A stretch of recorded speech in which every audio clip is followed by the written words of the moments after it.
Bueno, buenas tardes a todos. Muchas gracias, Luciano, por la introducción. Muchas gracias al PUBAT de la Universidad de Buenos Aires. Muchas gracias a esa universidad y a esa facultad que me formó hace muchos años atrás, una universidad pública de la cual me dio la oportunidad precisamente de tener este desarrollo profesional del cual al menos estoy bastante contento. Así que bueno, hoy lo que voy a presentarles es un tema que es interesante, es importante y ha tenido un fuerte efecto en la industria nuclear, que ha sido el accidente de Fukushima, que ocurrió en 2011. Básicamente lo que voy a desarrollar en este tema es por qué ocurrió. En el 2011 estábamos en un momento promisorio de desarrollo nuclear. Prácticamente eran años en los cuales muchos países se habían embarcado en programas incipientes de desarrollo nuclear. O sea, países incipientes significarían países emergentes, países nuevos que querían tener energía nuclear con respecto a los 32, 33 países que ya hacen uso de la misma desde la década del 50. En aquel momento, impulsado por el viento de cola que venía por esas necesidades y esos deseos, estaba además un poco el cambio en la posición de los expertos en cambios climáticos y los tratados de París, en los cuales empezaban a ver la energía nuclear como parte de la solución y no como parte del problema, ya que con la complementariedad con las energías renovables, la energía nuclear podría ser uno de los factores que nos permitan llegar al 2050 con los objetivos de cambio climático que se plantearon en aquel momento. Pero ocurrió este accidente y este accidente realmente afectó muchísimo esos planes de desarrollo.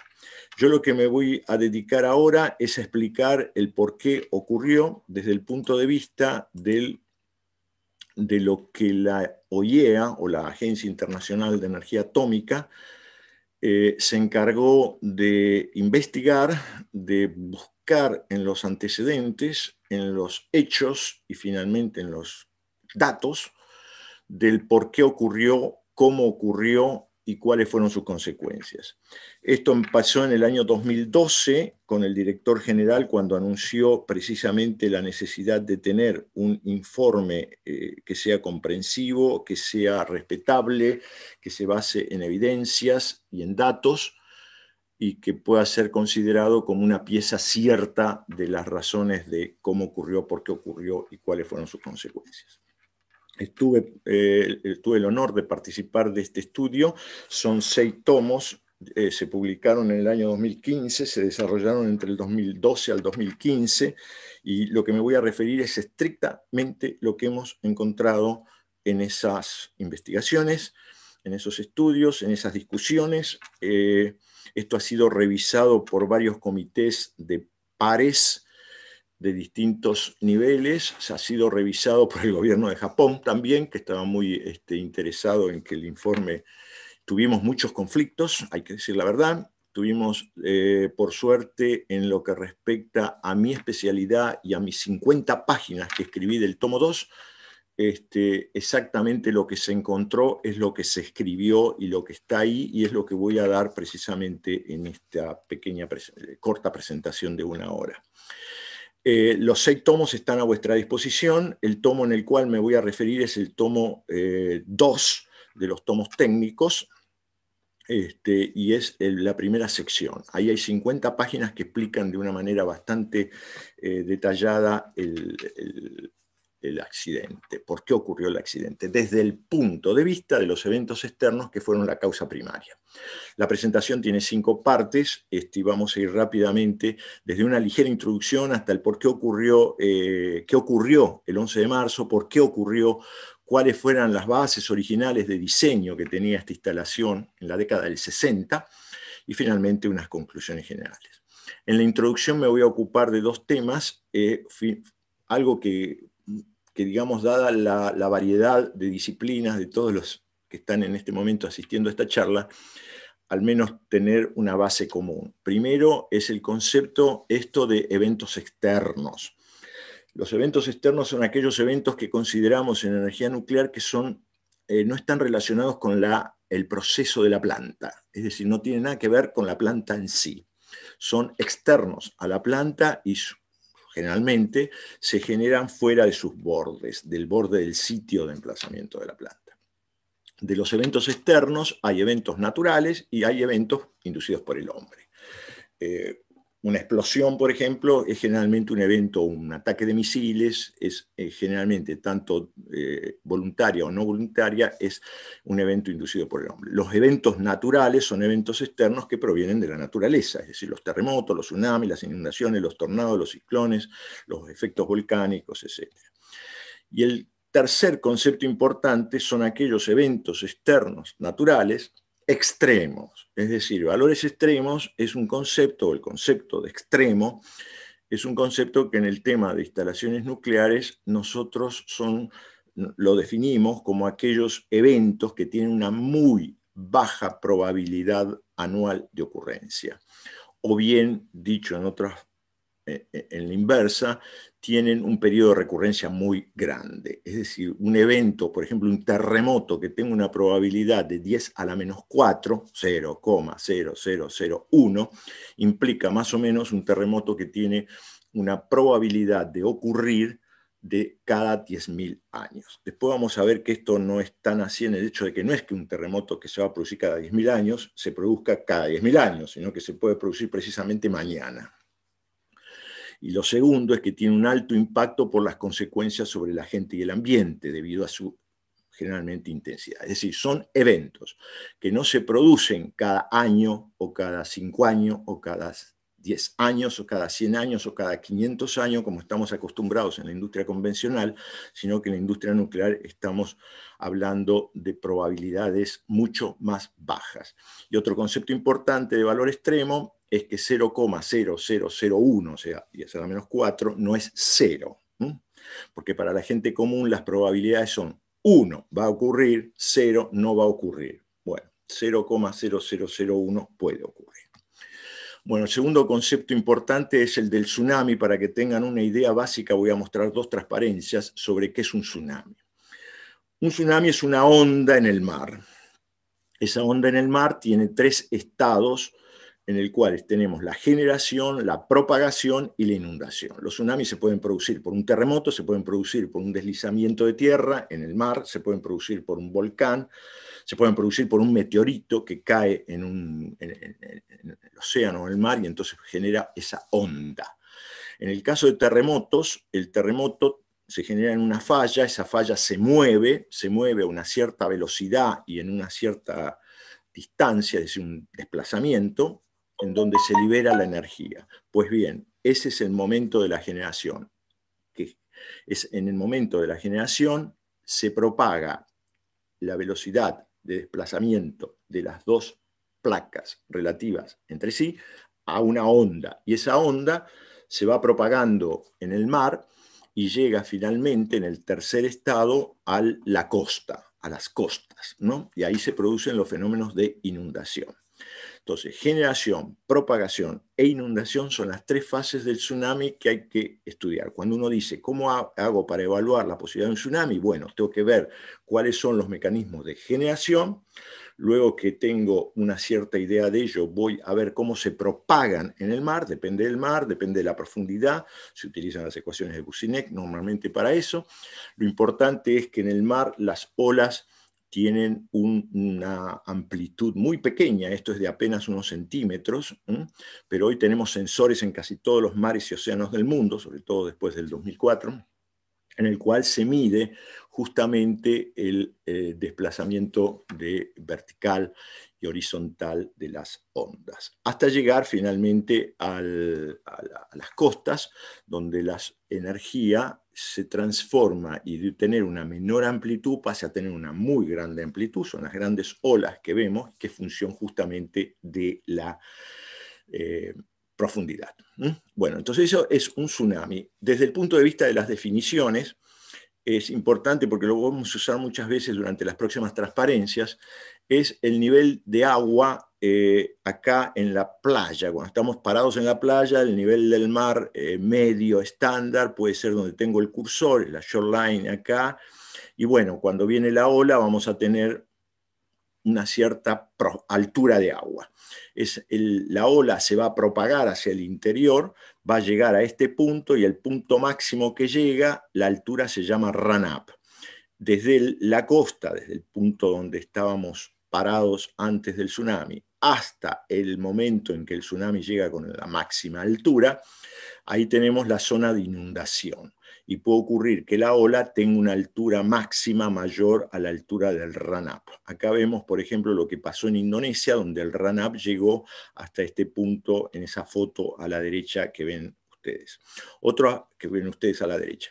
Otro aspecto importante es que el tsunami no solamente tiene una ola positiva, es decir, un máximo nivel que llega al agua, sino tiene una ola negativa, es decir, que puede ocurrir que el océano receda, es decir, que se vaya de la playa hasta que llega la ola positiva. Eso ocurrió en India en el 2004, donde prácticamente hubo una recesión de la ola del mar por más de 1.000 a 1.500 metros en muchos lugares, y luego vino la ola positiva.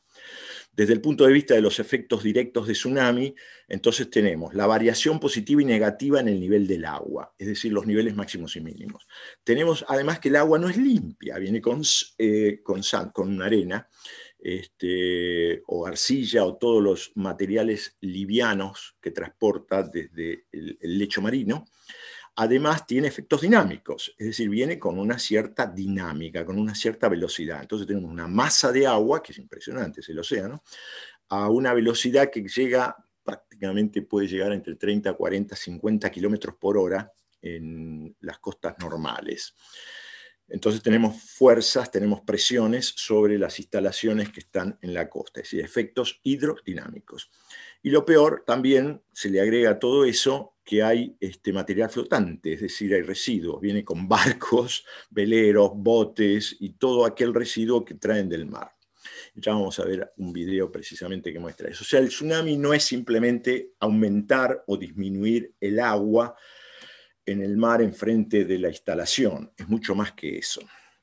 Bien, esto es un poco, dejemos de lado la introducción, vamos rápidamente ahora a ver qué ocurrió en Fukushima el 11 de marzo del 2011. Bueno, primero lo que ocurrió fue una secuencia de eventos externos de carácter natural extremos. O sea, natural, fue un terremoto, ya lo vamos a ver, fue con una magnitud 9, fue el tsunami como consecuencia del terremoto, y fue además, y produjo, y está en otro color las letras que no tienen nada que ver con el evento natural, el terremoto generó lo que se llama loss of offsite power, es decir, pérdida de energía eléctrica a la instalación, externa a la instalación. O sea, una central nuclear, como toda central eléctrica, está conectada a la red. Esa red tiene torres y tiene cables. Pues lo más vulnerable generalmente a la acción de los terremotos, como también a la de los tornados, huracanes y demás, es la red. Entonces la red dejó de funcionar porque la red o las estaciones transformadoras directamente quedaron fuera de servicio. Entonces, la central eléctrica nuclear, que dejó de producir energía y no tenía energía propia, no podía apelar a la energía externa, porque la red había sido dañada. Entonces, el tercer efecto fue pérdida externa de energía eléctrica. En ese momento, la central funcionó de acuerdo a los procedimientos operativos, no había ningún tipo de problema, ya lo vamos a ver en forma cronológica. Se produce la inundación externa, es decir, el tsunami genera inundación. Son dos fenómenos separados, el tsunami y luego la inundación. Después de la inundación se genera lo que se llama Station Blackout, SBO.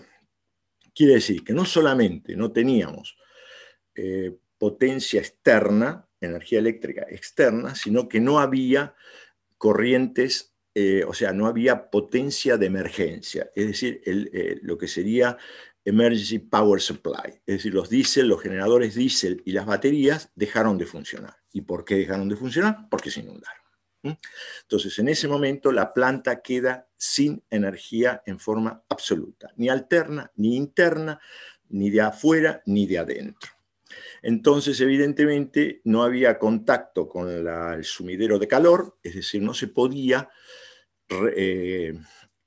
refrigerar los sistemas de seguridad. Es decir, los sistemas, ustedes saben que un reactor nuclear, aunque lo paremos, necesitamos retirarle el calor nuclear en forma permanente durante un periodo muy largo, prácticamente siempre. Entonces, eso es lo que se llaman los sistemas de refrigeración de emergencia, bombas y cañerías que refrigeran el núcleo. Pero además, cualquiera de nosotros, cualquier ingeniero convencional, sabe que un diésel de emergencia tiene que ser refrigerado.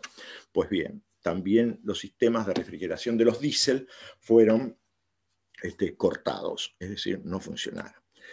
Luego vino el accidente nuclear, es decir, la fusión de núcleo, vino la generación de hidrógeno, la liberación de hidrógeno, la explosión de hidrógeno y la destrucción de los edificios, como vemos y como vimos en nuestras pantallas de televisión durante varios días. 3 de estos edificios fueron totalmente destruidos.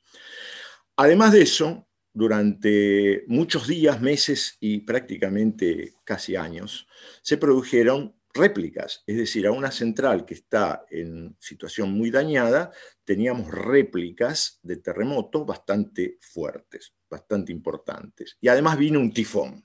O sea que el escenario de eventos extremos naturales fue un escenario muy complicado y con muchas combinaciones. Es decir, muchos de ellos eran uno consecuencia de la otra. Bueno. Vamos ahora a ver geográficamente. Esto es Japón. Acá tenemos las centrales nucleares en la costa este de Japón, la de Higashidori en el norte, tenemos a Onagawa, después tenemos a Daiichi, tenemos a Daini, muy próximas. Fukushima, Daiichi y Daini están solamente en 10 kilómetros. Yo visité ambas prácticamente después del accidente, la de Daini con el EPRI, la de Daini con el EPRI, la de Daiichi con la IAEA. Y luego tenían la de Tokai, acá al sur, y finalmente Tokio.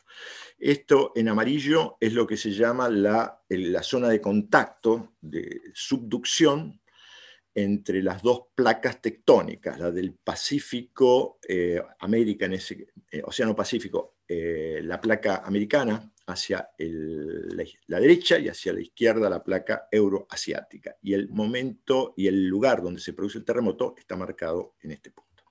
Entonces se llama Japan Trench, es decir, la fractura de Japón, que forma parte precisamente de una de las discusiones sobre cuál es la capacidad que tiene esa fractura, esa falla de producir terremotos. Bueno, esta es una visión general de la central, son 6 unidades del tipo Boiling Water Reactor, tienen 4.700 megavatios eléctricos en total, prácticamente serían más o menos, para darle una idea, serían como 5 Atucha 1 más Atucha 2, sumando 750 más 300 tenemos 1.000, más o menos 4,7 veces las dos Atuchas combinadas, en 6 unidades, la 1, la 2, la 3 y la 4 en este sector, y la 5 y la 6. La 6 es la más moderna, que tiene 1.100 megavatios hacia el norte. Estas son las paredes de protección de Breakwater Walls para proteger contra las olas y los storm surge y los tsunamis que se habían diseñado originalmente. La cronología. La cronología más o menos ya la planteamos, pero vamos rápidamente. Es decir, la unidad 1 estaba en operación cuando vino el terremoto a las 14:46 de ese día, o sea, inmediatamente hubo pérdida de potencia externa, como dijimos, inmediatamente también se produjo como reacción de los sistemas de protección de reactor, el reactor Scram, es decir, el reactor se detuvo. Todas las barras de control fueron insertadas prácticamente en 1 a 2 minutos. Los generadores diésel de emergencia comenzaron a operar. todos los circuit breakers actuaron y durante aproximadamente 45 a 50 minutos la central funcionó como estaba establecido en los procedimientos operativos, es decir, sin ningún inconveniente. El terremoto no produjo daños de significación, ningún sistema de seguridad fue afectado. Por supuesto que edificios administrativos o edificios secundarios sufrieron algún que otro daño, pero ninguno una característica estructural importante. Prácticamente el terremoto fue muy importante, magnitud 9, pero no afectó la planta. Hasta que vino las olas del tsunami a las 15:41, 15:40 aproximadamente, y es ahí donde ya se desencadena la serie de eventos que no vamos a describir, porque eso es otro capítulo y es prácticamente parte del funcionamiento operativo de la planta en la emergencia. Es decir, tiene mucho que ver con el diseño de la planta. Es prácticamente otro curso que habría que dar de qué pasó con el Boiling Water Reactor cuando prácticamente queda con el Station Blackout y llega a la fusión de núcleo, a la generación de hidrógeno, a las explosiones, etc. Bueno, vamos entonces a dedicarnos simplemente a estos dos eventos naturales, el terremoto y el tsunami, que generaron el accidente. A las 14:46 el epicentro estaba localizado acá. Lo único que puedo decir en este slide es que tenía una magnitud 9. Es decir, la magnitud es el parámetro que se utiliza universalmente a efectos de dar una idea del total de energía liberada. Vamos a referirnos muchas veces a este numerito, 9. De 9 a 10 no es lo mismo que de 9 a 9,1, es decir, cada 0,1 de incremento de la magnitud Richter es varias miles de veces más de intensidad, porque es una escala logarítmica. La profundidad fueron 24 kilómetros, y una cosa interesante es que las dos centrales estaban ubicadas más o menos a 180 kilómetros del epicentro, de donde se produjo el terremoto. En este slide lo que mostramos son la cantidad de movimientos que se produjeron, y lo que serían estos rectángulos o el rectángulo final prácticamente marca la zona de 500 kilómetros por 200 kilómetros donde la falla de Japón se movió. Y se movió varias decenas de metros, en vertical y en horizontal. Esto generó entonces una magnitud de 9. En forma comparativa, desde que registramos los terremotos con la escala de magnitudes, el terremoto más alto registrado fue en 1960 en Chile, o sea, en el mismo océano Pacífico, en el mismo tipo de falla por subducción, con 9,5. Alaska, 9,2. Sumatra, en el año 2004, que generó el tsunami del Océano Índico, con 9,1. Este terremoto con 9, y también el de Kamchatka en el año 1952 con 9. O sea, estamos en presencia de terremotos de muy gran intensidad en una zona de subducción que sería el Océano Pacífico, el rim del Océano Pacífico. Bien, ¿por qué ellos no asumieron nunca en el diseño una intensidad o una magnitud de 9? Esa es una de las preguntas justamente que tratamos de responder en esos 3 años. Para cuando hablo de placas de subducción, etc., bueno, este slide sirve simplemente para tener una idea de lo que sería el contacto entre dos placas tectónicas. Esta es una de las placas que subduce por debajo de la otra placa, es decir, que están prácticamente confrontando una a la otra. Estos tienen movimientos que ustedes lo pueden ver en cualquier mapa geológico tectónico, de aproximadamente entre 1 a 2 pulgadas por año. Es decir, más o menos serían entre 2,5 y 5 centímetros por año. Es decir, estas dos placas se van encontrando, vamos a hacer una cuenta, 5 centímetros por año. Y entonces una subyace debajo de la otra.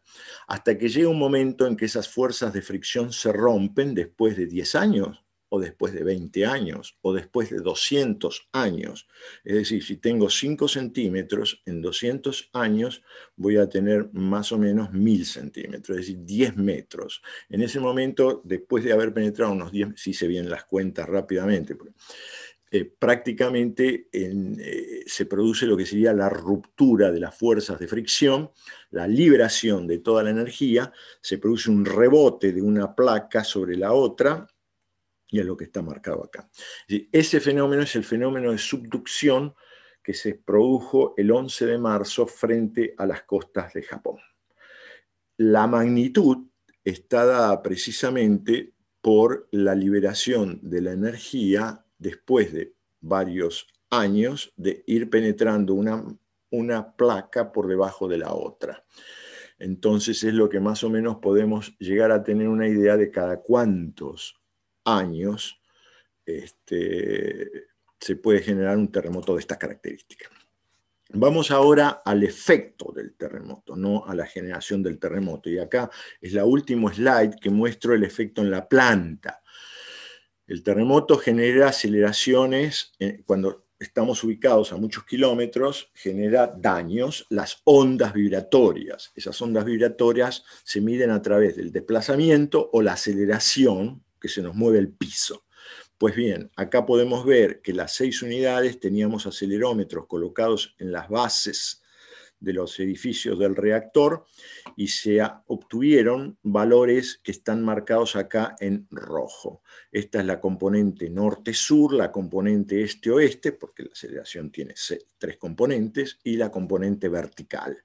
Entonces, comparando el valor original de diseño, originalmente en la década del diseño, por ejemplo, la unidad 2, ellos estimaban que iban a tener 250 gales, 0,25 de G, de la aceleración de la gravedad.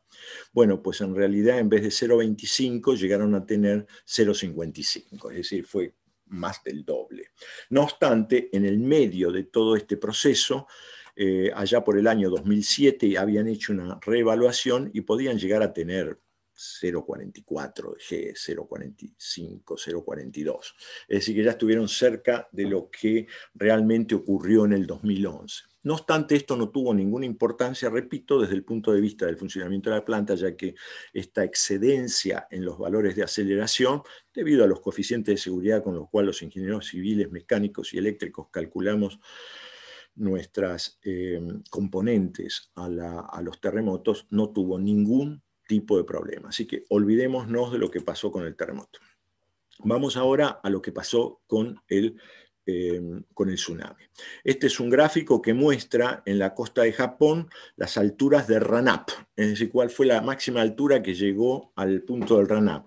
Y bueno, acá esta escala dice de acá hasta acá 40 metros, pues bueno, hubo lugares en los cuales hubo 40 metros de altura de prácticamente el pico de la ola. En el caso de Fukushima Daiichi, Fukushima Daini, tuvimos más o menos 26, 25 metros en la zona de Ranap.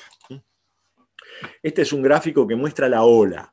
La ola desde cuando se generó en el mar, en el campo libre, sin haber llegado todavía en el momento de la propagación, segunda fase, acuérdense, teníamos la primera ola, la segunda, después vino la tercera, la cuarta, la quinta, la sexta y la séptima. Es decir, hubo 7 olas en aproximadamente 20 horas, más o menos, si hacemos toda la integración.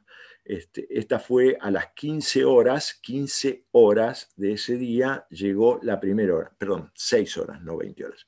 Desde las 15 hasta las 21. O sea, desde las 3 de la tarde hasta las 9 de la noche llegaron 7 olas. Pero la primera ola fue la más importante, acá está amplificada, llega prácticamente a 6,5 metros. ¿Qué significa esto? Que enfrente de la central, prácticamente a unos 1000, 1500 metros, en lo que sería el océano libre, llegamos a tener 6,5 metros de ola. Bien, acá tenemos un corte de la central, en el cual pueden tener, porque ahora empezamos con numeritos tales como los niveles, de los niveles. El nivel de la planta es este que está acá, son 10 metros, donde tenemos los edificios principales, el edificio del reactor, el edificio de la turbina. Y luego, frente al mar, tenemos una zona costera, donde en vez de tener 10 metros, tenemos 4,3 metros. Y después tenemos el nivel normal del océano, el mean sea level, llamémoslo así. Acá están las tomas de agua para refrigeración, las bombas ubicadas en esta zona costera, vamos a llamar zona costera, del cual se bombea el agua para refrigerar ya sea los diésel o el núcleo en condiciones de emergencia. Y finalmente acá tenemos el breakwater, es decir, la protección, breakwall, que era la estructura que se había diseñado para proteger de olas, ya sea por tifón, por huracanes, por vientos y por tsunamis. Esta es una muestra de cómo quedó la planta en el momento de... Todo lo que ven azul son todas las zonas inundadas, o sea, prácticamente todo, todo, completamente, excepto estas zonas digamos, de administración, convencionales o secundarias. Pero acá tenemos reactor 1, reactor 2, reactor 3, reactor 4, reactor 5 y reactor 6. Bien, acá tenemos el run-up máximo, si ven en el medio la ola, que en uno de los bordes del sitio pega y llega al valor máximo de 26-27 metros. Acá tenemos una foto de la ola empezando a pasar sobre la breakwater wall de protección, también la misma, pero ya unos pocos segundos después, atacando o afectando a los tanques de combustible que se encontraban en la zona costera. Acá vemos, por ejemplo, esto para los ingenieros civiles puede ser muy interesante, ingenieros mecánicos, ver cómo este tanque queda antes y después, una vez que el mar recede. O sea, fue desplazado, rotado y con pandeo, es decir, buckling por torsión prácticamente. Fíjense en donde todos los coches que estaban acá fueron totalmente tirados en cualquier lugar. Este conjunto de fotos es interesante para seguir al menos poco más detenidamente. Este es un patio interno entre un edificio reactor y otro de los edificios aledaños. Tenemos dos tanques, tenemos varios coches y tenemos acá las 1542, las 1542, las 43, las 1543 y las 1544. Es decir, entre esta foto y esta foto hay 2 a 3 minutos. Acá el agua está empezando a llegar, acá el agua está empezando a llenar, los tanques ya tenemos agua hasta la mitad, menos de un minuto después el agua llegó a la parte superior de los tanques y vemos dónde están empezando a quedar los coches que estaban ubicados en esta zona. Y ahí vemos el coche donde quedó y el tanque ya directamente sin agua, vacío, cuando el agua se va retirando. Esta es una foto que amplifica rápidamente amplifica lo que vieron en la última foto a las 15:44. Esto da una idea. En 2 minutos, esta es la situación que ustedes encuentran en la planta. Esta es unas fotos generales, estas son las bombas que están en la zona costera, esas bombas de refrigeración, están directamente a la intemperie, protegidas simplemente por carcasas de acero, no por edificios. Esto fue el nivel que la encontramos, el estado en que la encontramos cuando la visitamos con la IAEA en mayo de la misión siguiente. Y estas eran las fotos de los edificios después de las explosiones. Esta foto muestra las condiciones de trabajo adentro de los edificios inmediatamente después de la inundación. Oscuridad total, agua por todos lados, no hay luz para iluminar, tampoco hay potencia para darle a los Central Motor Center, a los instrumentación y control, etc. Se han puesto acá las baterías, como dice, es decir, Temporary Instrument Power, es decir, las baterías de los coches de los empleados y trabajadores de la central que se encontraban en el parking. Tuvieron que sacar corriendo, poner acá y tratar de ver si le podían dar potencia por medio de estas baterías de coche a los instrumentos de la sala de control. Acá hay operadores trabajando prácticamente con la señal del celular o con la luz del celular o de una linterna tratando de leer instrumentos.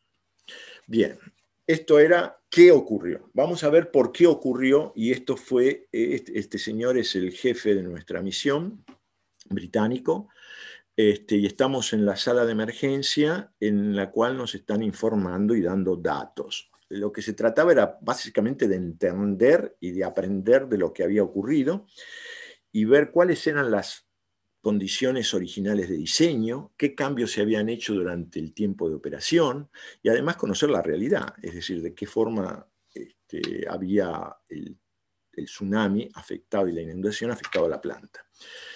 En esta misión la conclusión fue que lógicamente, y esta era la parte que me tocaba a mí, que era la parte de evento externo, es que el riesgo de tsunami fue subestimado. Era algo lógico, ¿no es cierto? Obvio. Y aunque alguna reevaluación se había hecho desde el año 2002, ninguna mejora sustancial en la física de la planta se había realizado. Esas fueron, el riesgo fue subestimado. Se había hecho alguna que otra, y esto es lo que vamos a ver en detalle, reevaluación, pero nada se había usado de todo ello para actualizar o modernizar o mejorar la seguridad de la planta. Esto está documentado en ese informe que hoy es público. Bien, entonces las preguntas eran, ¿por qué se subestimó el riesgo de tsunami? ¿Es porque el tsunami no se lo puede predecir? ¿Es un fenómeno impredecible? ¿Es porque en la década del 60, y puede ser que aún hoy no lo podamos hacer? Y no lo podamos hacer con un nivel razonable de confianza, con un nivel que nos dé seguridad de que no vamos a estar muy errados a pesar de las incertezas o incertidumbres que todos estos procesos llevan. Y si se predijo, ¿qué hacer? Es decir, y ahí vino, esta es la pregunta clave que marcó todo, es decir, ¿cuáles fueron las razones técnicas, las razones económicas, las razones sociales, las razones políticas que se hubieran considerado a efectos de hacer algo, tomar medidas para precisamente evitar esto en función de ese nuevo evaluación del peligro de tsunami? Otras de las dificultades de estas preguntas es que no es como el PRODE del lunes, sino, y contar los porotos cuando ya jugamos, sino que simplemente, es decir, en la década del 60, en la década del 70, ¿qué se sabía sobre este tema? ¿Cuál era la ciencia conocida? ¿Qué metodologías se seguían para evaluar el tsunami? ¿Qué metodologías se seguían en Japón? ¿Y qué metodologías tenía la IAEA en aquel momento? Representando un poco el consenso internacional de la práctica de los regulatorias de los Estados miembros. Y luego, a medida que ese conocimiento científico y técnico fue avanzando y llegamos desde prácticamente datos empíricos a evaluaciones y cálculos más sofisticados, de modelos más sofisticados, pasaron varias décadas. Entonces, ¿de qué forma fue evolucionando ese valor del hazard, ese valor del peligro? Es decir, bueno, esas fueron las preguntas. Entonces vamos a dar algunas respuestas. Bases de diseño original. Esta pregunta nos costó muchísimo buscar todos los documentos originales de diseño, los Safety Analysis Report, etc., al tiempo de construcción de la central. Prácticamente en aquel momento los criterios aplicables eran muy generales, no había criterios específicos, y lo que está subrayado acá, por ejemplo, el cuerpo regulador en la década del 77, en 1977 y en 1990 lo volvió a repetir, dice la necesidad de que las funciones de seguridad no sean afectadas por eventos naturales o fenómenos naturales.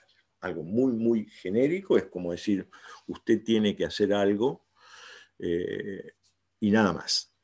Específicamente, en lo que respecta a la evaluación del peligro de tsunamis, en el año 1990, o sea, prácticamente 20 años después de haber entrado en operación la unidad número 1, que entró en 1970-71, creo, los requerimientos es, los efectos del tsunami se tienen que considerar en el diseño. No se prescribía ningún tipo de requerimiento, ningún tipo de criterio de performance, es decir, no se decía el tsunami de 5 años, el tsunami que se produce cada 10 años, o como dije al principio, un tsunami extremo de 10.000 años, que es la práctica internacional hoy. Y ahora digo, coma, pero también fue la práctica internacional 50 años atrás.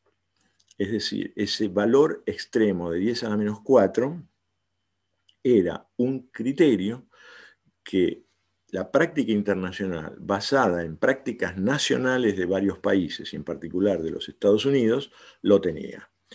Entonces, eso, en cambio, en Japón no existía en aquel momento. Bueno, entonces, esa era la cosa. No había requerimientos regulatorios, eran muy genéricos y decían simplemente, usted tiene que evaluar las funciones de seguridad contra los tsunamis, para que no sean afectadas por los tsunamis, nada más. ¿Qué hizo la utility? O sea, el dueño de la planta, TEPCO, Tokyo Electric Power Corporation. Bueno, lo que hizo fue lo que está marcado en rojo, es decir, Fukushima Daiichi, las unidades 1, 2, 3, 4, 5 y 6 fueron diseñadas para un tsunami que tuviera un nivel de 3,122. Parece muy preciso, para las incertezas de la época, fíjense que tienen prácticamente el milímetro, 2 milímetros, o sea, 3 metros, 122 milímetros. Bueno, lo que hicieron fueron medir los registros históricos en la zona de ubicación de la central. Y tenían un puerto muy cercano en donde tenían un registro del terremoto que se había producido en Chile y cuya ola de tsunami llegó a Japón y había sido la ola más alta por tsunami que tenían registrada en ese lugar. O sea, un hecho, un evento, un fenómeno histórico del año 1960, 3,122 metros, con un valor mínimo de menos 1,9. O sea que entre 2 metros por debajo del nivel del mar y 3,122 era la oscilación que habían registrado en aquel momento, y ese valor es el valor de diseño. O sea, no se hizo ningún cálculo, no se tomó ninguna previsión conservadora más que esa. Bien. Acá OP, van a ver OP por todos lados, es simplemente el puerto de Onahama, es el cero de referencia para todos los valores del mar. Bueno, dicho en otras palabras y con otros gráficos y de una manera más sofisticada, acá tenemos Japón, la costa de Japón, y tenemos un gráfico que marca en cada uno de estos puntos, tenemos los puntitos de ocurrencia de tsunami. Por ejemplo, si yo voy a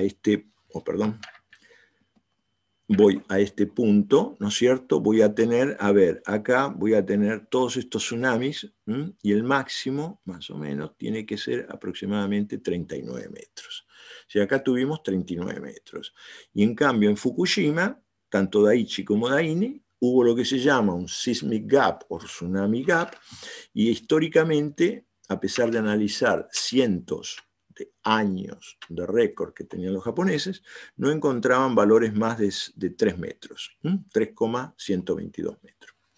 Entonces dijeron, la central está muy bien ubicada, está ubicada en un sitio donde nunca ha tenido un tsunami de más de 3 metros. Ese fue el error básico. Basarse en datos históricos relativos de un periodo determinado. Otra consideración importante fue seleccionar el nivel de la planta, es decir, el nivel de la planta es una zona de colinas muy lindas, que tiene entre 30 y 35 metros de altura, el terreno natural con respecto al nivel del mar. Bueno, pues removieron el suelo y roca por aproximadamente 20 metros y llegaron a, como dije antes, 10 metros, acuérdense, y 4,30 en la zona costera, mientras que pusieron 13 metros las unidades 5 y 6. O sea que removieron 20 a 25 metros de terreno a efectos de ubicar la planta más baja, ya que peligro de tsunami estaba acotado por esos 3,122 que habían tenido en 1960. Costó mucho llegar a esto, las fotos son muy antiguas de una publicación de un journal, ya que era difícil encontrar el por qué tomaron esta decisión. En un registro de una conferencia, el ingeniero de proyecto de aquel momento declaró de que la necesidad de bajar el nivel de la planta se debió a un cálculo económico a efectos de no consumir energía para bombear el agua del mar al condensador y a las bombas de refrigeración de emergencia. O sea, disminuyen la capacidad de las bombas, son más baratas, pero además la operación de bombear es mucho más barata. Recuerden que Atucha está ubicado aproximadamente a 20-25 metros sobre la barranca, y bueno, eso tiene su costo, y tenemos también en Atucha una turbina hidráulica que cuando returbinamos del condensador la usamos a esa energía por medio de una turbina hidráulica. Bueno, Japón en este caso decidió, o TEPCO decidió, ahorrar y poner el nivel a 10 metros. Y esto fue una decisión que costó, ya que fue una de las razones del accidente.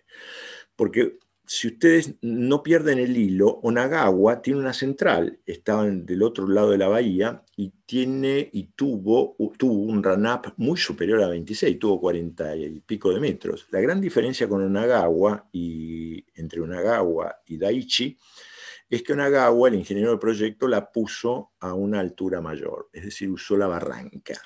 Y en ese caso el tsunami no afectó a la instalación. Bueno, entonces, esas fueron las bases de diseño original. Una vez que aprendimos del por qué lo pusieron ahí y cuáles eran las bases de diseño, el tema es qué hicieron desde 1970 hasta el 2011. Acá viene la parte más interesante. En centrales nucleares o en instalaciones nucleares en general, estas tienen que ser revisadas periódicamente.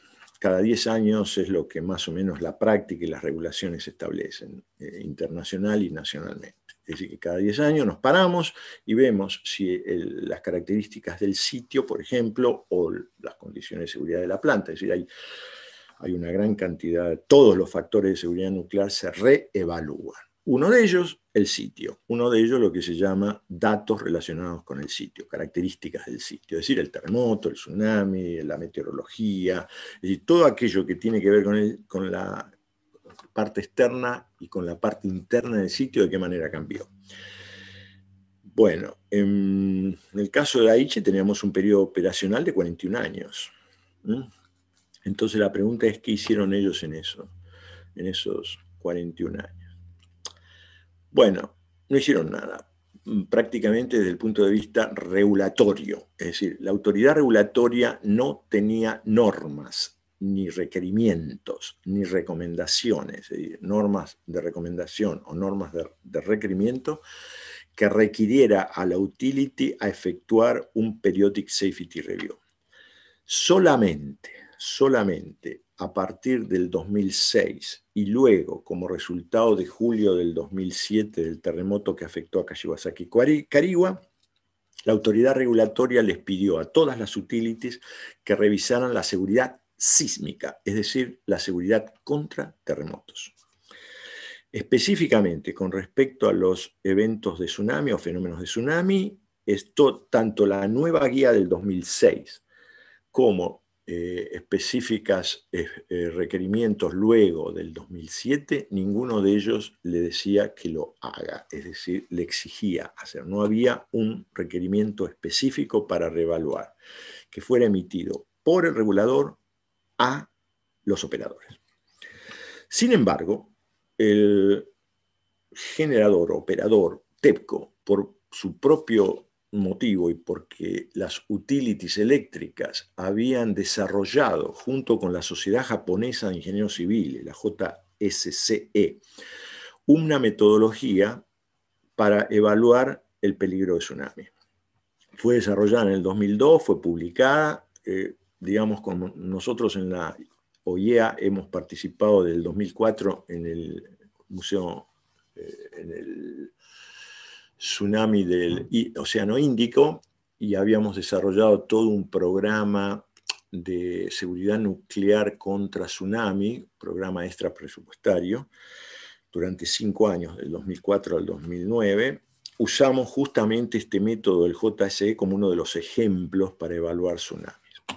Este método es un método, digamos, que es muy particular en el sentido en que lo que ustedes van a ver acá en amarillo establece lo que serían las fuentes de tsunami, tsunami hazard, SARS, es decir, 1, 2, 3, 4, 5, 6, 7, 8.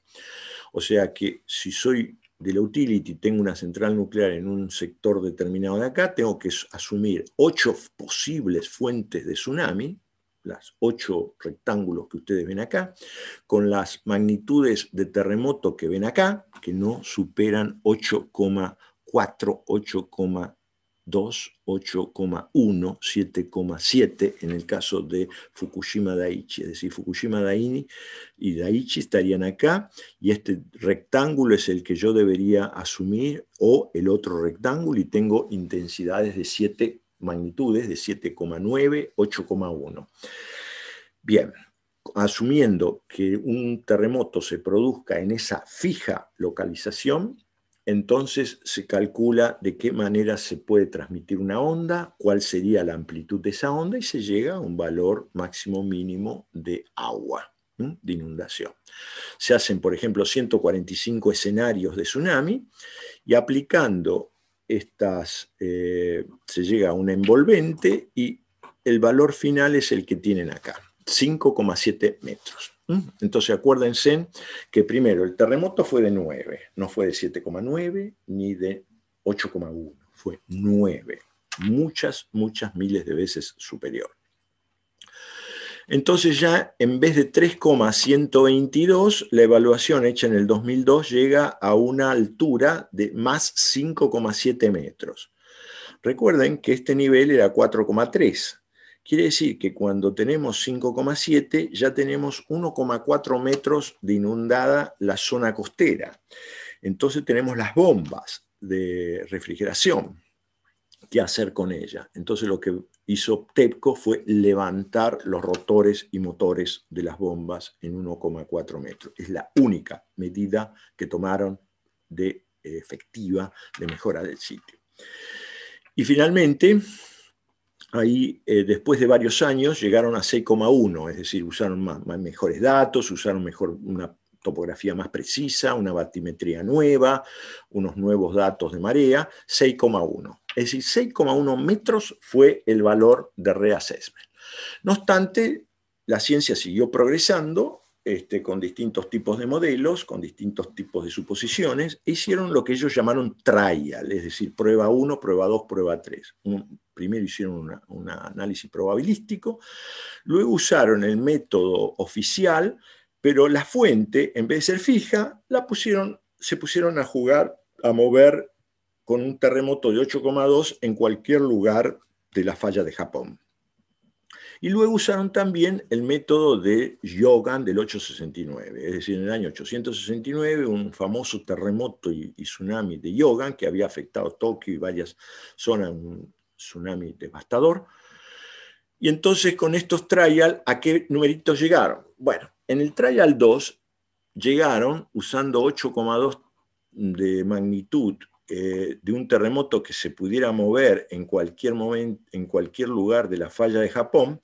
En esta figura lo que ven ustedes es este rectángulo rojo, con límites rojos acá, es el rectángulo del terremoto del 2011. Comparen eso con la zona que correspondería a un terremoto de 8,2 que va girando, que va moviéndose a través de acá. Es todavía muy inferior.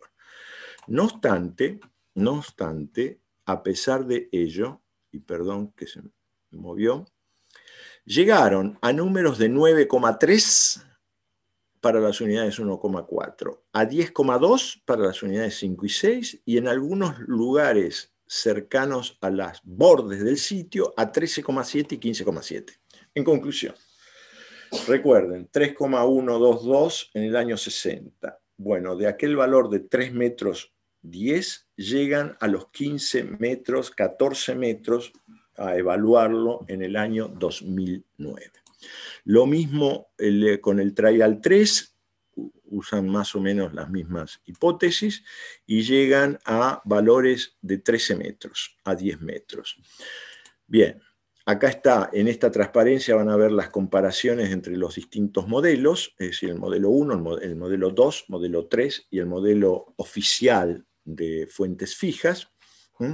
A ver, lo repito, el de la izquierda, el Trial 2, llegan a valores entre 13 y 15 metros. El del medio, que es el Trial 3, llegan a valores entre 10 y 13 metros de ola. Y el primero, es el de la derecha, es el que hicieron con la metodología oficial, llegan a 6,1 metros. Bien, esta era la situación en el año 2009. Bien, ¿qué hizo TEPCO? Bueno, cuando TEPCO se encuentra con esto en el año 2009, no lean esto muy rápido, prácticamente primero lo único que hizo fue elevar las bombas, los motores y rotores de las bombas para cubrir el 6,1 metros. Pero con respecto a los 15 metros no hizo nada, gran discusión. No hizo absolutamente ninguna medida, no tomó ninguna medida de mejora física, o ya sea definitiva o interina, y le pidió a todas las utilities que revisaran la metodología de Japón, y en agosto del 2010 constituyó un comité, Tsunami Measure Working Group, para que haga un examen a escala completa de qué medidas se podían llegar a tener para reducir el impacto del tsunami. O sea, postergaron la decisión de qué hacer en caso de que un tsunami llegara a tener los valores que se habían predicho en estas trials. Bueno, ¿qué hizo el regulador en ese tiempo? Normalmente este slide lo dejo en blanco, no hizo absolutamente nada. Es decir, todos aquellos reassessments los hizo TEPCO. Yo he sido el liderado de una reunión entre el regulador y TEPCO, en donde he interrogado a ambas partes, he interrogado al regulador y he dicho, por favor, deme las regulaciones en las cuales ustedes han aprobado, revisado, comentado o rechazado los informes de TEPCO. No había absolutamente nada sobre el tema. O sea, marca nuevamente uno de los conflictos más graves, que fue una de las razones y conflictos más graves, que fue prácticamente la falta de un marco regulatorio adecuado. Bueno, entonces prácticamente con esto tenemos un panorama de por qué ocurrió durante el periodo de reassessment, que sería el periodo operacional de 41 años, entre 1970 y 2011. Las conclusiones que ustedes, prácticamente esto que estoy haciendo es un resumen de las conclusiones oficiales que están en el informe. Es prácticamente una repetición de lo que acabo de decir, es decir, que no fue reevaluada las características relacionadas con el sitio de una manera sistemática y comprensiva como debió haber sido hecha, como prácticamente está regulado desde hace muchos años. No había un marco regulatorio que requiriera tal reassessment, no existía, y esta es una de las faltas más importantes. La metodología japonesa no estaba en línea con los estándares de seguridad nacionales de otros países e internacionales. Esto dio origen, esta frase y este statement dio origen a varios conflictos y hubo que demostrar que eso era así. Hay una demostración, digamos, muy sencilla, pero que por falta de tiempo no lo voy a hacer, aunque está en el informe y aunque está en la presentación extendida de 80 slides, en donde explico justamente que la metodología internacional de esa época básicamente no era tomar los valores históricos, sino era tomar solamente, sino tomar el máximo valor histórico, incrementarlo en un cierto valor, por ejemplo la magnitud 0,5, es decir, si el máximo terremoto producido en la región de estudio era 7, pues voy a asumir que es 7,5 y voy a asumir que la falla donde se produzca, la localización de ese terremoto no va a ser donde se produjo hace tantos años, sino que va a ser en la ubicación más cercana a la planta, es decir, en la perpendicular a la falla. Lógicamente voy a tener un terremoto mayor más cerca y por lo tanto voy a tener mayores efectos. Ese concepto tan sencillo y básico no se usó en Japón porque ustedes ya vieron rápidamente que ellos tomaron prácticamente los valores históricos de una manera muy directa, tal como habían sido, habían resultado sin ningún tipo de valor extra.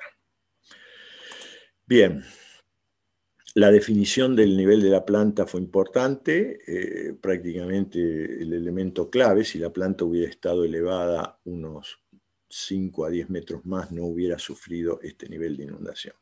Estamos hablando siempre de numeritos, ¿no es cierto? Es decir, si la inundación fue del orden de 15 a 16 metros, fue el valor que llegó la ola en la zona principal de la planta, pues teníamos 10 metros, es decir, teníamos agua 5 o 6 metros, 2 pisos de agua arriba de las calles principales. Estos 5 o 6 metros de agua entraron por todas las aberturas y además un problema del layout es que los diésels de emergencia estaban ubicados en los edificios de la turbina y estaban ubicados en los niveles inferiores, con los cuales cuando el agua entró prácticamente inundó los niveles de los diésel. Entró por las aberturas de ventilación de los diésel. O sea que los diésel estaban inundados. Además, los diésel no tenían la posibilidad de refrigerarlo. ¿Por qué? Porque las bombas que estaban ubicadas estaban totalmente inutilizadas. Bien. Este es un resumen generalmente, es decir, del nivel original de 3,122 metros, hemos pasado a 5,7, hemos pasado a 6,1, hemos pasado a 15,7 en los cálculos. Desde el año 2000, 1960 al 71, 3,122 metros. En el año 2009 habíamos obtenido 15,7, o sea, 5 veces más. Y justamente estos valores de 15,7 son los valores muy similares a los niveles de inundación que ocurrieron en marzo del 2011. Bueno, acá vuelvo a repetir. Por lo tanto, una de las conclusiones es que no había ninguna base segura para decir que el evento de marzo era impredecible. Generalmente el marzo lo que se puede asegurar es que el evento de marzo del 2011 fue predicho, y fue predicho con bastante precisión, simplemente aplicando las suposiciones, las teorías de una institución que difería de lo que había sido aceptada oficialmente.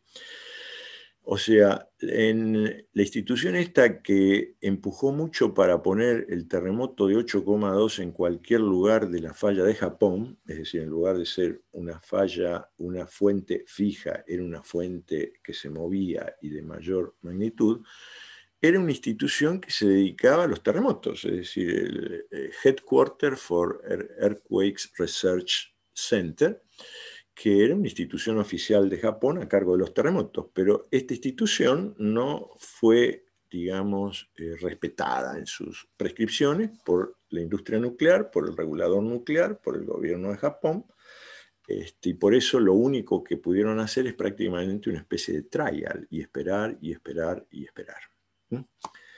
Bien.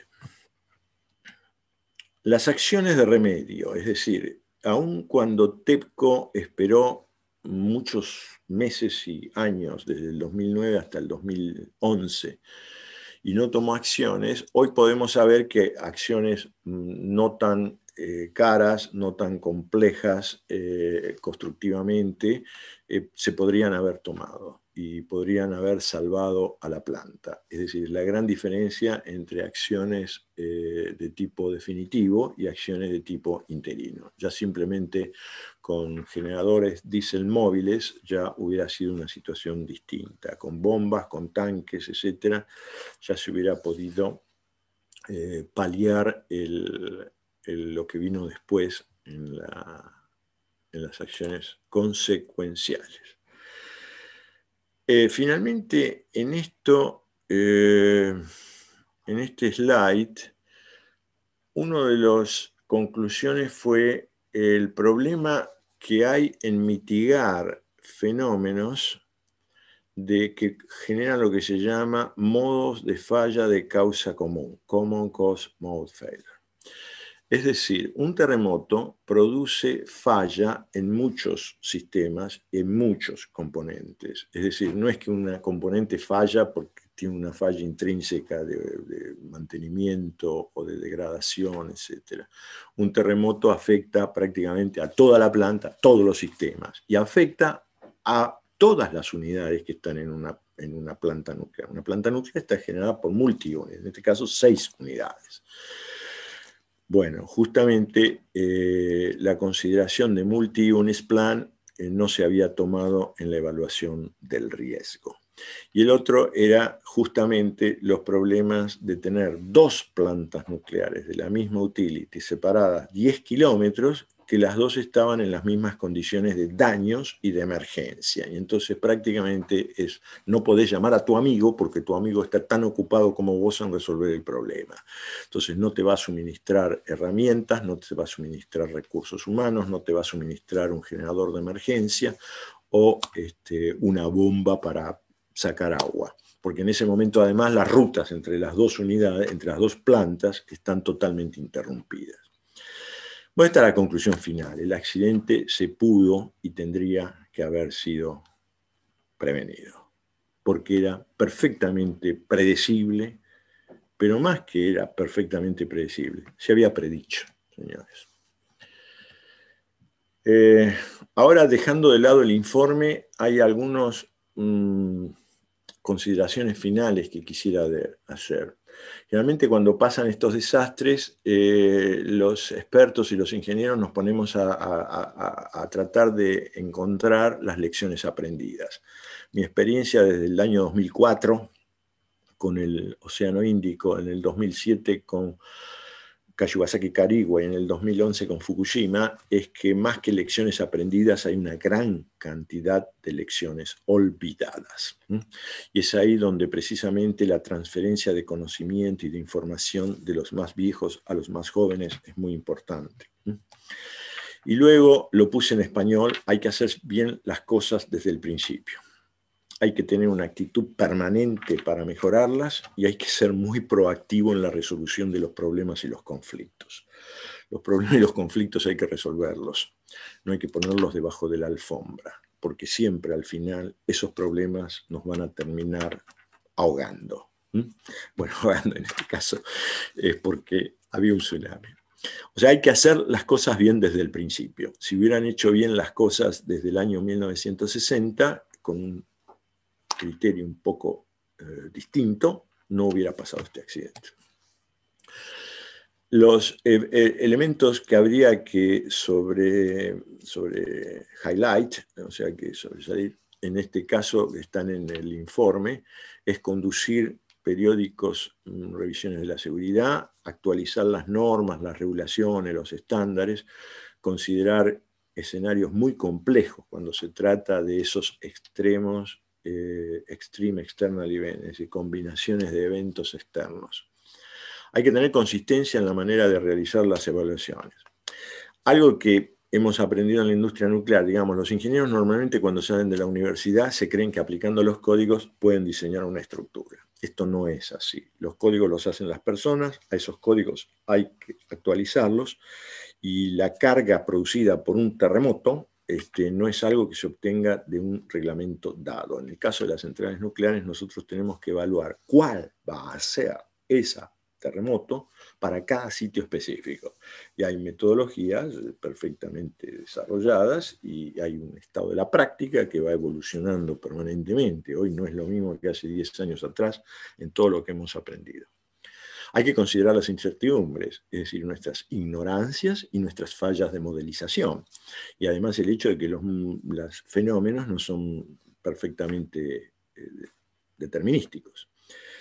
En el caso de las inundaciones externas en plantas hay que usar approach sistémicos, es decir, hay que tener en cuenta que no es simplemente el nivel del agua sube, esto no es una pileta de natación donde el agua tranquilamente puede subir o puede bajar, la situación nos puede afectar en todos los sistemas, en todos los niveles y en todos los edificios y en todo el sitio. Podemos llegar a quedar totalmente aislados.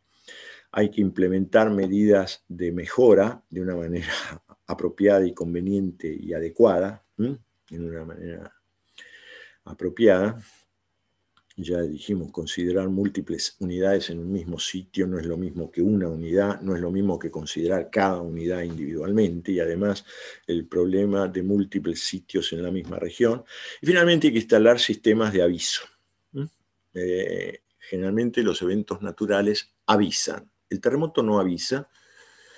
El terremoto es impredecible desde ese punto de vista, no sabemos cuándo va a ocurrir, no sabemos dónde va a ocurrir, ni sabemos qué intensidad va a tener. Pero el tsunami generado por el terremoto sí, nos da minutos y horas. Si estoy del otro lado del océano, tengo más de 24 horas en que llegue la ola. Si estoy a 200 kilómetros, tuvimos en Fukushima 52 minutos hasta que llegue la ola. En Fukushima no había este sistema de aviso. La sala de control no se enteró de que venía un tsunami después del terremoto. Se enteró del terremoto, hicieron bajar la planta, se paró la planta, pusieron todo, pero no sabían que venía el tsunami. Hasta que alguien de un sector que estaba viendo en la televisión pública, públicamente Defensa Civil de Japón tiene estos sistemas de warning, le avisó a la sala de control que venía una ola. Se hubieran podido ahorrar 2 vidas. Señores, un evento que tiene una probabilidad de ocurrir en 1 millón no significa que sea imposible. Ocurre, y puede ocurrir mañana mismo. Ojo con el concepto de probabilidades y el concepto de baja nivel de frecuencia, very low annual frequency. No significa que un terremoto de 10.000 años se produzca cada 10.000 años y no me va a tocar a mí, me puede tocar mañana. El aplicar el juicio de ingeniero es más importante que lo que sería el juicio de la mayoría. Es decir, en la parte técnica y científica, la mayoría no vale. Lo que vale es el conocimiento, y cada uno de nosotros puede tener un conocimiento distinto.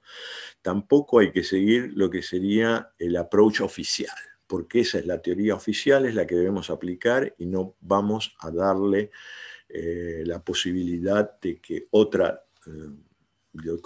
una nueva metodología, una nueva técnica se aplique. Tenemos nosotros justamente que en Japón se probó que fue equivocada la mayoría, mientras que la mayoría fue correcta. Hay que promover una actitud de cuestionamiento, porque esto desde el punto de vista social y psicosocial en Japón está en discusión, es decir, la actitud japonesa de las jerarquías, de no cuestionar al jefe, al superior o al más viejo, al más maduro,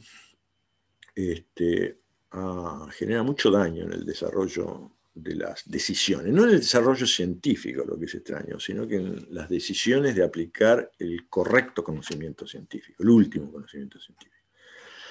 Hay que evitar la complacencia y hay que tener realmente un marco regulatorio capaz y crearlo. Revisión independiente por expertos independientes. Es decir, peer reviews, revisión por los pares es muy importante, pero también es muy importante tener que esas revisiones considerar que se hagan con expertos totalmente independientes para evitar problemas de colusión o de intereses mezclados.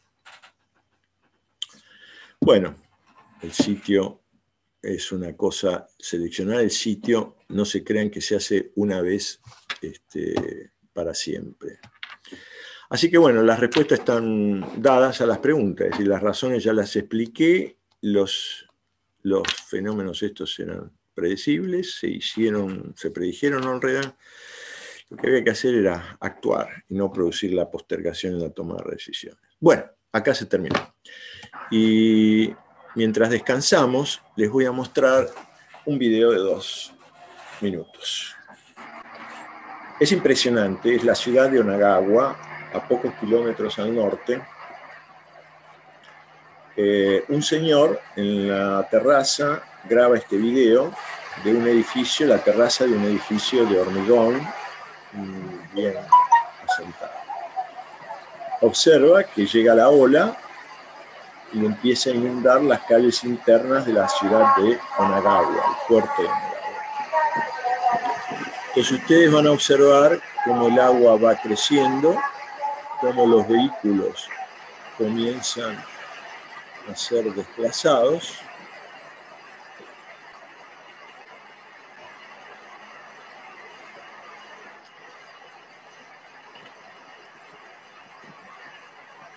Es un video hecho por un individuo no profesional.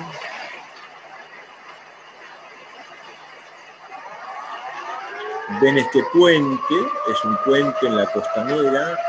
Ven estas personas que cruzan este puente. Este puente, insisto, porque lo van a ver dentro de un rato. Acá ven cómo la ciudad se va moviendo, ¿no? O sea, cómo la ola mueve las casas, los edificios, hacia el interior del valle. Hay dos colinas y hay un valle. La ola mueve, desplaza hacia el interior.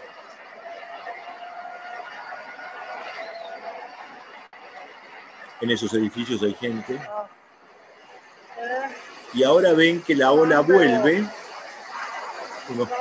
un minuto, 2 minutos después, similar a lo que habíamos visto para la central nuclear.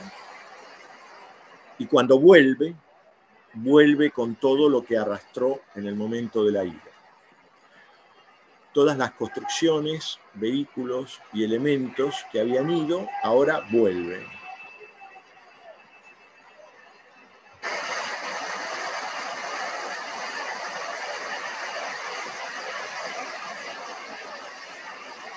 Esto es lo que llamaba los debris, los elementos. Ven todas las casas que ahora son desplazadas en dirección al mar. Y fíjense en que acá, en este caso, ya el puente no existe más.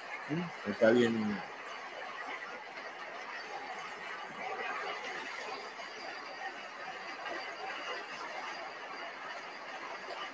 Esa es la avenida costanera. Y ahora. Bueno, acá se termina. Perdón. Gracias a todos. No sé si me...